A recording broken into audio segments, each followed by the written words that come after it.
à tous, pour voir clair une fois de plus chez vous, cette fois pour évoquer une réalité que nous côtoyons tous les jours dans nos quartiers, sur notre chemin pour l'école, pour l'université, pour le travail. En tout cas, si vous habitez Kinshasa, vous ne pouvez pas ne pas remarquer ces tas d'immondices qui s'entassent et s'entassent encore sur les rues de la capitale. Pourquoi cette situation?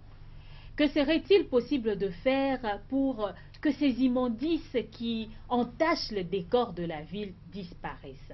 Nous allons tenter d'y voir clair aujourd'hui avec M. Patrick Kassé-Lembungu, qui est coordonnateur de Congo Green Citizen, un organisme éco-environnemental. Patrick, bonjour. Bonjour madame. Vous avez décidé de faire de la sensibilisation environnementale votre cheval de bataille. Pourquoi? En fait, il faut dire qu'aujourd'hui à Kinshasa et peut-être même sur toute l'étendue du pays, la problématique environnementale ou d'assainissement n'est pas encore suffisamment comprise par la population. Alors on s'est donné comme devoir citoyen d'arriver à faire changer cette situation, c'est-à-dire faire en sorte que les Congolais comprennent le problème qui se pose dans leur communauté et qu'ils arrivent à trouver, à adopter de nouveaux comportements face à cela et préserver à la fois leur santé et l'environnement.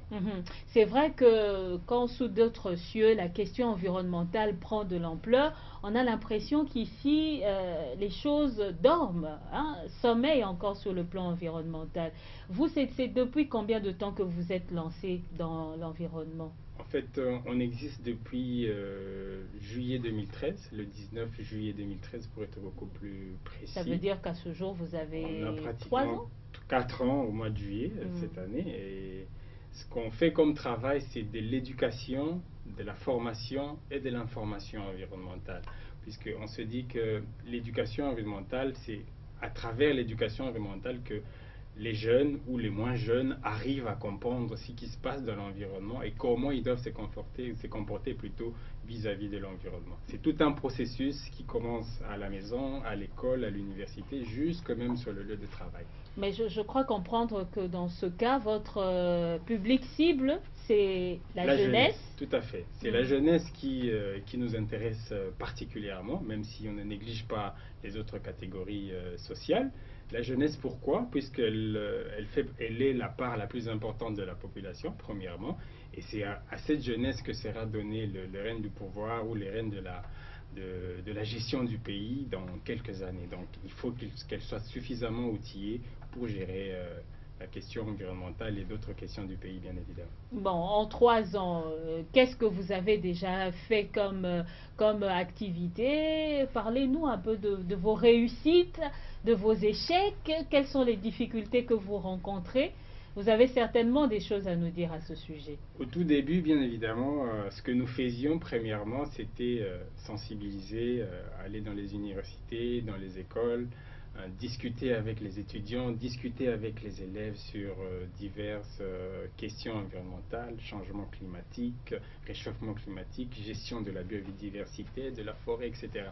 Ce sont ces questions-là qui nous intéressent le plus et que nous estimons que les jeunes doivent en apprendre suffisamment sur ça pour comprendre aussi comment est-ce que eux ils doivent se comporter vis-à-vis de ces réalités. Donc c'est ce que nous faisions essentiellement durant ces 3 dernières années et aujourd'hui encore nous continuons à travailler dans ce domaine-là avec ces catégories. Et ça progresse? Vous avez des réussites? Oui, les réussites, on les a toujours, hein. C'est vrai que les choses au tout début ont commencé plutôt lentement. Je ne dis pas qu'on doutait, mais il y avait à certains moments, on avait l'impression que ça ne bougeait pas suffisamment. Mais jusqu'à ce qu'avec le temps, il y a d'autres personnes qui se sont joints à l'aventure, hein, s'il faut me dire, des personnes très motivées, des jeunes femmes, des hommes qui comprennent aussi ce que nous voulons faire. Et avec tout ça, avec toute cette équipe, on arrive à faire des choses beaucoup plus visibles et des choses avec un certain impact dans la communauté. Et vous avez des difficultés aussi que vous avez rencontrées jusque-là? Les difficultés que nous avons le plus rencontrées, c'était sur le plan administratif. Donc quand on commence une association, si on veut être reconnu officiellement, il faut bien évidemment avoir les documents légaux qu'il faut. Et ça a pris un certain nombre de temps, pratiquement 2 ans, puisqu'on n'avait pas beaucoup de moyens financiers pour cela. Alors on faisait les choses étape après étape. Aujourd'hui, on a réuni tous les documents et on œuvre de façon officielle comme toute autre association. Voilà, aujourd'hui, une autre action, c'est leur participation à cette émission Pour voir clair, une émission que nous avons dédiée à la gestion des immondices dans la ville de Kinshasa, raison pour laquelle nous allons vous convier à suivre un reportage qu'a réalisé notre collègue Alain Monet. C'est un reportage qui retrace un peu cette étrange relation qui s'est établie entre les Kinois et les déchets. Regardons.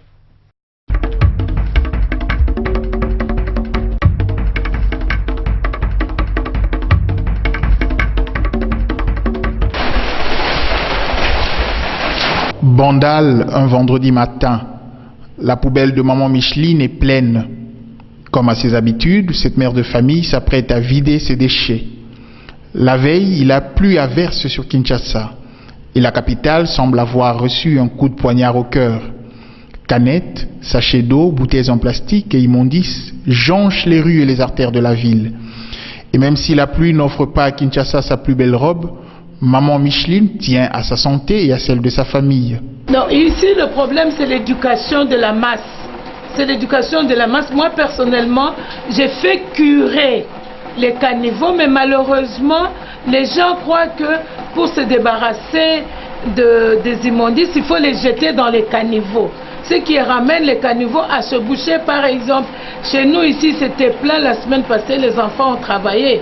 Ils vont continuer encore demain. C'est l'éducation de la masse. Et aussi, ça doit commencer par chaque maison. Si chaque maison prend conscience qu'il ne doit pas jeter les immondices dans les caniveaux, je crois qu'on résoudrait ce problème. La ville de Kinshasa compte actuellement 10 millions d'habitants et selon la RATPK, cette population produit plus de 7000 tonnes de déchets solides par jour. Depuis plus d'une année, Kinshasa est confronté à un réel problème de gestion de ces immondices au détriment de sa population. Les immondices s'entassent plusieurs jours sans être évacués, comme ici au quartier Babylone dans la commune de Kintambo. Ceux qui habitent ou travaillent à proximité de ces décharges disent ne pas avoir le choix. Avec le temps, ces immondices sont devenus partie intégrante de leur quotidien. Bon, pour la foule, ils ont dérangé parce que tout ça, la misala awa, pour un garage, bien c'est la balaba, mais un garage, tout dépendamment quelque chose aux amont. Mais banda foule, ils ont solo, ça ne va pas déranger sur ma case. Abandonnés par l'État, les Kinois s'organisent pour gérer leurs déchets. C'est le cas de Papa Poussou, ce déchargeur de poubelles.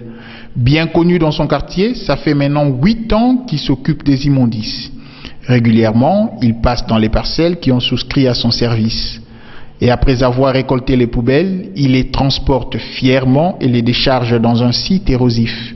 Une façon, selon lui, de lutter contre les érosions.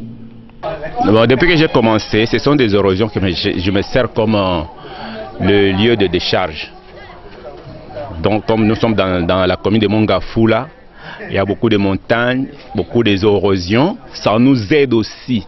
C'est comme on dit que le malheur des uns, le bonheur des autres. C'est le bonheur de nous, les déchargeurs de poubelles. Parce que quand nous prenons ça, s'il n'y avait pas d'érosion, on ne saurait pas où jeter ça.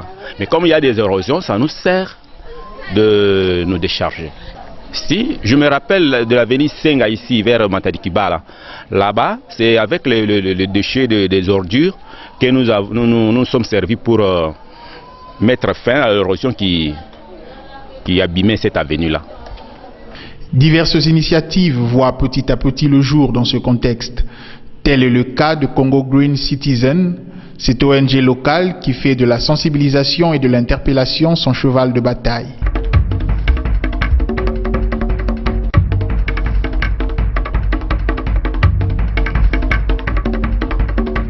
impressionnant ces images que nous venons de suivre sur la réalité des déchets qui font partie de notre vie quotidienne. Alain Monet, bonjour. Bonjour Marie-Madeleine. Tu as réalisé avec l'équipe de Pourvoir Clair ce reportage. Raconte-nous comment ça s'est passé. Parfois les Quinois sont réticents à l'idée de se faire filmer. Est-ce que ça a été facile? Bien évidemment, comme vous le dites, je commence d'abord par saluer tous ceux qui nous suivent, tous les amis de Pourvoir Clair. Je dirais que ça n'a pas été facile. Et cela dépend, notamment pour les familles riveraines des milieux qui sont touchées par les collines d'immondices. La plupart des personnes contactées ne voulaient pas se faire filmer à côté des immondices. Mais nous avons d'autre part aussi ceux qui ont fait de la décharge des immondices leur métier, qui sont plutôt fiers d'être filmés en train d'accomplir leur tâche, en train d'accomplir leur devoir, de contribuer à l'assainissement tant soit peu de la ville. Ouais, ceux qui font des poubelles leur travail, les pousse-pousseurs, oui. Nous en avons vu un vraiment bien outillé, si on peut le dire ainsi. Patrick, vous avez suivi vous aussi le reportage. Étant donné que vous faites de la sensibilisation environnementale, la question des déchets vous intéresse certainement. Qu'est-ce que vous avez retenu dans ce que vous avez vu? Bon, ce que j'ai le plus retenu premièrement, c'est que les gens ont compris ou commencent à comprendre que les déchets mal gérés sont un problème. Ça, c'est la première chose que j'ai pu retenir. Et deuxièmement, les gens aussi, c'est-à-dire la population de façon générale, essayent de mettre en place des mécanismes, s'il faut dire ça comme ça, pour essayer d'assainir leur milieu, mais ce n'est pas toujours suffisant, puisque dans la mise en œuvre de leurs petites solutions, ils ne s'y prennent pas toujours comme il le faudrait. Comme j'ai vu avec le monsieur, le pousse-pousseur, c'est lui qui essayait d'endiguer les érosions dans son quartier avec les déchets, les ordures. Bon, il estime que en faisant ça, il aide sa communauté à éviter les érosions. Mais malheureusement, ça n'a nulle part été prouvé que les ordures arrivent à endiguer les érosions. Non, je ne pense pas. Et pourtant, Patrick, dans le reportage, il nous a donné en exemple une autre avenue de son quartier, oui. Où selon lui, la progression de l'érosion a été stoppée grâce à la présence de la décharge dans le site érosif. Oui, mais s'il vous plaît, Marie-Madeleine, je voudrais quand même peut-être essayer d'expliquer un tout petit peu, parce que nous avons les personnes outillées dans le domaine des travaux publics disent que l'accumulation de déchets plastiques empêche la perméabilité de l'eau. Et puisque la perméabilité de l'eau est empêchée, il y a la stagnation de l'eau qui, au fil du temps, conduit à tous ces glissements de terrain et aux érosions notamment. Okay. Et on ne sait pas, c'est peut-être discutable l'opinion de notre déchargeur de tout à l'heure. Papa Clément, que nous saluons en passant. Merci. C'est peut-être son opinion, mais il est question d'essayer de faire voir clair à la population qu'il est peut-être arrivé qu'on ait l'impression d'avoir retardé l'avancement d'une érosion, mais l'accumulation des déchets plastiques ne contribue pas à endiguer, à stopper le phénomène d'érosion en tant que tel. Patrick, vous confirmez cela? C'est pas en remplissant un site érosif de déchets qu'on va arrêter la progression de l'érosion? Oui, je le confirme tout à fait. Ce n'est pas la solution en tout cas. Mais il existe d'autres solutions pour lutter efficacement contre les érosions. Et l'une des solutions, en tout cas la plus préconisée, c'est planter des arbres dans les sites érosifs. Et il y a une essence d'arbre en particulier, les experts se sont accordés que le vétiver, comme on l'appelle, arrive à solidifier plutôt le sol et ainsi lutter efficacement contre les érosions. Donc les ordures En tout cas, ça n'a pas encore été prouvé qu'elle lutte efficacement contre les érosions. Voilà, peut-être qu'il faudrait que la municipalité indique à ses déchargeurs exactement où est-ce qu'ils doivent jeter leurs ordures. Mais nous avons remarqué que la maman ménagère que nous avons vue au début, elle a dit qu'il y a la population quinoise qui a acquis une mauvaise habitude, c'est celle, entre autres, de jeter les immondices dans les caniveaux. Exactement. Voilà. Le problème au niveau de la ville de Kinshasa, au niveau des habitants de la ville de Kinshasa, c'est qu'on est en quelque sorte conditionné, s'il faut que je dise ça comme ça, à jeter tout ce dont on ne se sert plus dans la rue, dans les caniveaux, dans les rivières, etc. C'est qu'il faut sortir de ce conditionnement. Et la seule façon, à mon avis, de sortir de ce conditionnement, c'est de l'éducation, c'est de la sensibilisation. Et de façon permanente, à tous les niveaux. Mais en dehors de l'éducation, la sensibilisation, est-ce qu'il ne faut pas aussi une prise en charge de la population par elle-même? La maman nous dit qu'elle, elle fait curer par ses enfants le caniveau qui est situé juste à côté de sa parcelle. Exactement. Mais nous remarquons que par exemple dans les marchés, quand il s'agit de faire les salons le samedi pour curer les caniveaux, les gens ne travaillent pas. Mais en fait, il s'agit de comprendre ce qu'on veut. Parce qu'à un certain niveau, évidemment, la responsabilité familiale est limitée. La responsabilité d'une maison est limitée.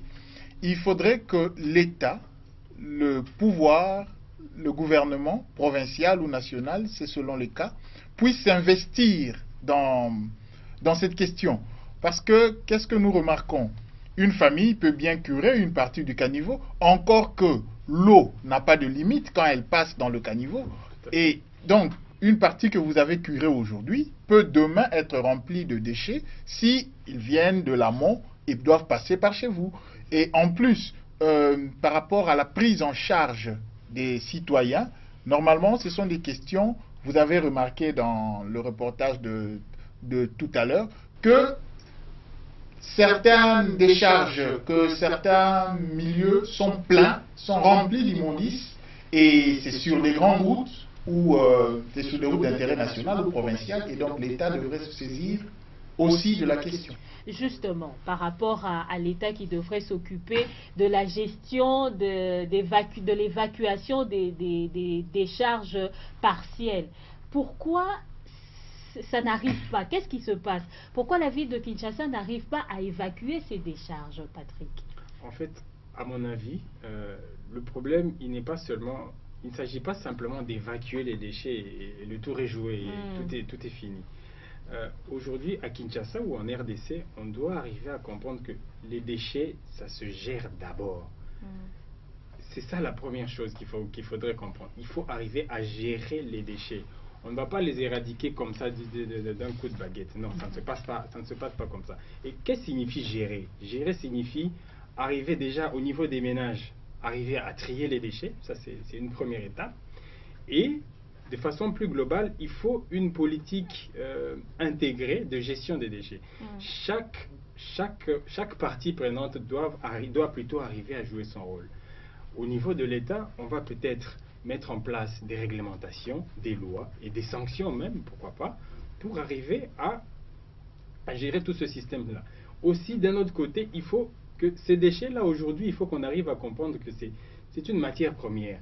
Si elle arrive à être bien gérée, elle peut nous servir davantage plutôt que de nous nuire. Dans certains pays, les déchets plastiques, par exemple, on en fait des pavés pour les chaussées, pour les routes, on en fait d'autres types de produits qui peuvent toujours nous servir. Donc, et de cette façon-là, on arrive à réduire la masse d'ordures dans notre ville et on crée aussi des emplois derrière tout ça. Donc, il faut qu'il y ait vraiment une politique de gestion globale des déchets et à tous les niveaux, chacun devra jouer son rôle. En attendant, les déchets ne sont pas gérés et cela a des conséquences sérieuses sur la population congolaise. Regardez ce que nous avons encore découvert dans ce reportage.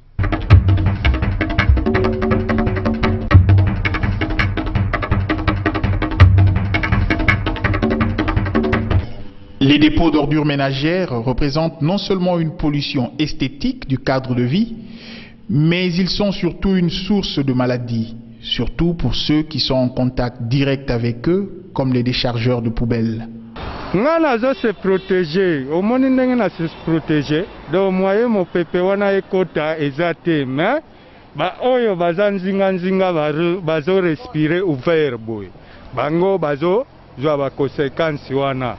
Na marque nini ke bayo zwa ba mi pepe mabe, neti ndenge fulu ezotinda mo pepe mabe kuna eza bien te. Ingénieux, n'est-ce pas? Or, l'accumulation des ordures ménagères dans une ville, quelle qu'en soit la cause, porte préjudice à la santé. Suivons ce qu'en pense le docteur. Le même constat que votre ONG a fait, nous aussi, c'est le même constat que nous faisons aussi.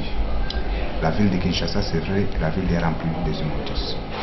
Ces immondices, ce qu'on appelle dans notre langage médical, on parle souvent des déchets. Il y a des déchets solides, des déchets liquides.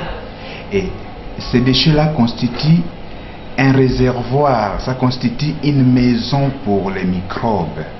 Donc les microbes sont logés dans ces déchets-là. Et les conséquences, c'est ce que l'homme, nous, quel que soit vous, ou les autres passagers, les poussières, ou bien d'autres gens, nous sommes en contact permanent avec ces déchets. Si vous n'êtes pas en contact direct, rassurez-vous. Rassurez-vous que la nourriture que vous avez mangée à la maison, que vous avez préparée, ça vient de ces marchés-là. Et quand vous voyez bien les mamans qui vendent, ils prennent leurs marchandises, ils étalent juste au-dessus de ces déchets-là. Or, les microbes, ce sont des êtres qui sont transmis même par la voie aérienne, même en rapport avec ces taux-là, en rapport avec tout ce qui est, toutes les choses avec lesquelles nous sommes en contact. Et face à cette menace récurrente, une seule question, que faire? Et je crois que l'autorité doit prendre ses responsabilités. Parce que l'autorité, je crois, dans la Charte des Nations Unies, ils ont signé qu'ils vont offrir un environnement sain à la population. Mais je peux dire que la responsabilité est partagée. Nos populations ont acquis une mentalité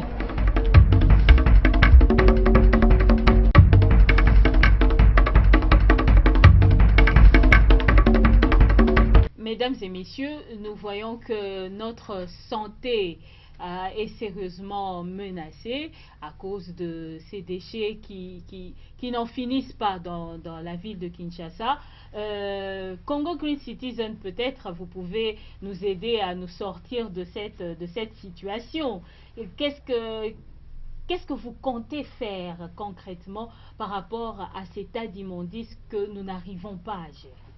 En tout cas, à notre niveau, ce sont des conseils ou des orientations qu'on peut formuler, particulièrement auprès des ménages.